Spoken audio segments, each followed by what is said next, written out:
In this video we're going to go over pumping your tire up with the CO2 cartridge.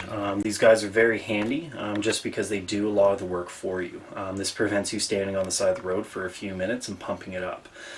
So what we're going to do is we're going to grab the CO2, we're just going to thread it into this bit here.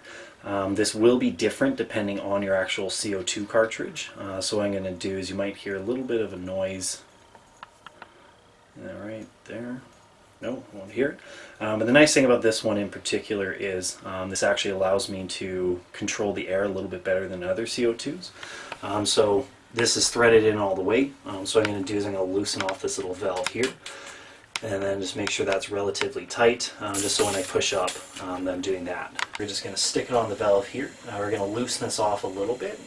If you have a glove, also sometimes you get a little shield on the actual cartridge itself. That should prevent it from freezing because these do get quite cold. So I'm just going to rotate this a little bit, get a little bit of air into it. I'm just going to put this to the side.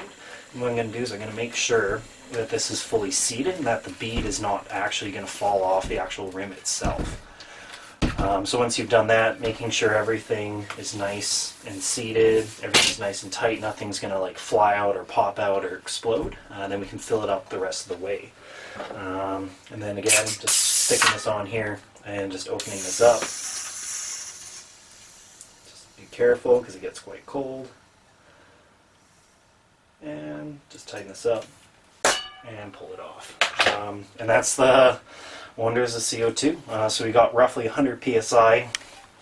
So if it's a 23C tube or a tire, 100 psi is all you're going to get out of the CO2 regardless of cartridge size. And then you're good to go to ride. And then finish your day up and then hopefully no more flats.